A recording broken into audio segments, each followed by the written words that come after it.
오늘은 추석입니다. 이렇게 손녀 둘이가 와서 잠을 자고 이렇게 또 무엇인가 열심히 보고 있어요. 다정하게. 아버님, 응? 동영상 하는 거 유튜브? 얘들.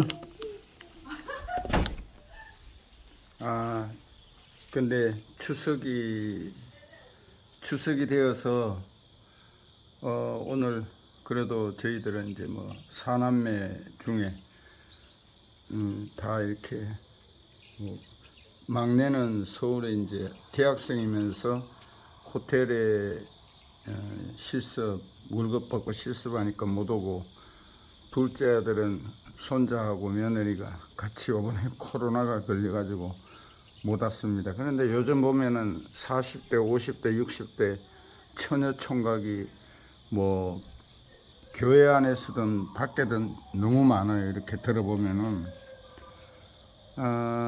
참 이렇게 나이가 들어서, 지금은 그건 편할지 몰라도 나이가 들어서 이렇게 추석이 됐을 때 내가 평택에 있는데 세 사람의 독거노인, 또 한 교장 선생님 부부가 있어요. 이 사람들은 항상 움직이질 않아요. 어디 갈 데도 없고 오는 사람도 없고, 나이 들어서 나는 갈 데가 있고, 또 이래서 또 집에 추석 때 이렇게 다 모였어요. 사남매가 있지만 부르기에서 못 온 사람도 있지만, 나이가 들었을 때 진짜 명절에 혼자 있다고 생각하면 참 이렇게 어떻게 생각하겠어요. 무조건 하나님께서는 우리에게 결혼을 하고 이 땅에서 번성을 하고 잘 양육을 하라 했습니다. 그 명령을 어기면 노후에 외로워지고 우울하지 않겠어요? 그 결혼은 꼭 해서, 우리가 자식은 돈으로 살 수가 없잖아요. 오늘 추석, 뜨거웠던 여름과 폭풍우도 지나고 어느새 풍요로움이 가득한 한가위입니다. 추석 연휴 동안에는 근심 걱정 내려놓으시고 보름달처럼 환한 미소가 가득하시기를 바랍니다. 사랑하는 가족들과 함께 즐거운 한가위 보내시고 가정의 건강과 행복이 가득하시길 기원합니다.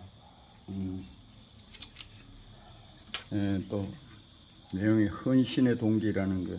첫째 아들은 그의 선함에도 불구하고 아버지의 사랑을 잃은 것이 아니라 바로 그 선함 때문에 아버지의 사랑을 잃은 것이다. 첫째 아들과 아버지 사이에 벽을 만드는 것은 그의 죄가 아니라 도덕적 삶이었습니다.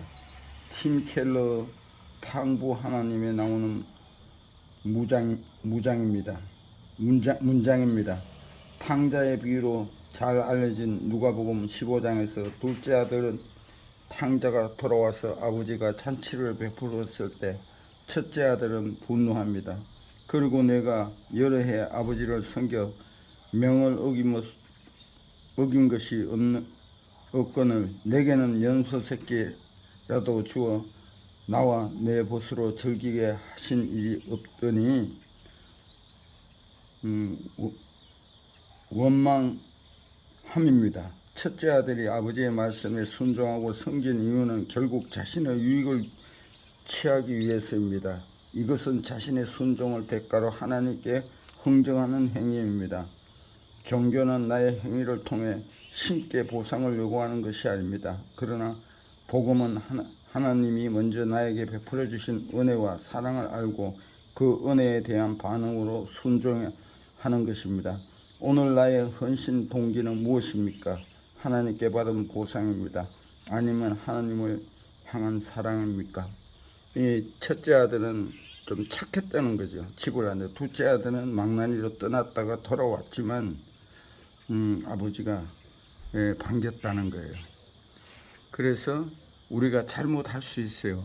잘못할 수 있는데 빨리 내려놓고 바로 해가 지기 전에, 하루 지나기 전에 서로 미안해, 사랑해, 잘못했어, 괜찮아, 이런 것을 해야 합니다. 너무 세월 동안 오랫동안 그냥 자존감이 낮아서 그 말을 못해서 거리를 두고 이렇게 하는 것은 행복한 삶을 살 수가 없습니다. 내가 알고 있는 세상 크기를 생각해 보셨습니까? 내가 알고 있는 범위를 묻는 말입니다.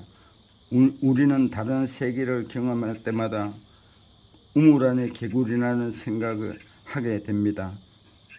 경험의 크기가 확대될수록 그런 생각을 더 많이 하게 됩니다. 그런 의미에서 경험의 중요성을 다시 확인할 수 있습니다. 한 사람의 경험의 크기가 얼마나 확대될 수 있을까요? 시간과 기의 측면에서 보면 분명한 한계가 존재합니다. 따라서 우리 삶은 제한된 크기 안에서 그것을 바탕으로 이루어질 수밖에 없습니다. 우리의 삶은 범위에 처해 있을 뿐 제한성에서 벗어날 수 없습니다. 여기서 두 가지를 기억해야 합니다. 하나는 자신의 제한된 경험으로 다른 세계까지 재단한다는 것입니다. 지혜롭지 못한 경우입니다. 진정한 지혜를 가진 사람은 무엇보다 자신이 속한 세계의 제한성을 인정합니다. 소위 내가 아는 것이 세상의 전부 아닙니다. 는 사실을 인정하는 것입니다. 나머지 하나는 자신이 모르는 외부 세계를 존중하는 마음으로 바라봐야 합니다. 자신의 세계가 존중받기 위한 사람은 그렇게 합니다. 예수님은 온 세계의 주인이시면서도 우리 세계를 존중해 주셨습니다. 우리도 그런 자세로 살아야 하지 않겠습니까?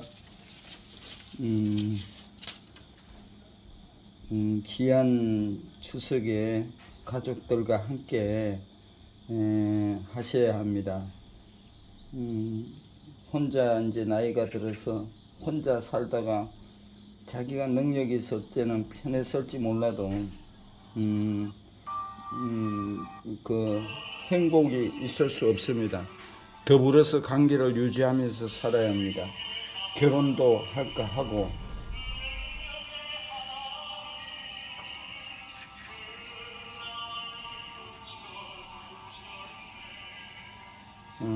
외롭게 살지 마세요. 친구도 있어야 되고 우리 관계 주위에 홀로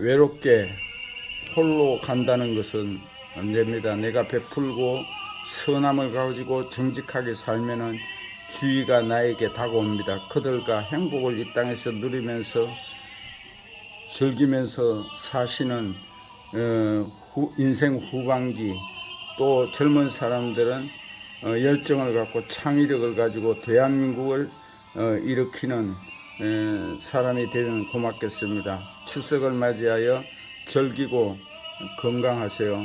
사랑합니다.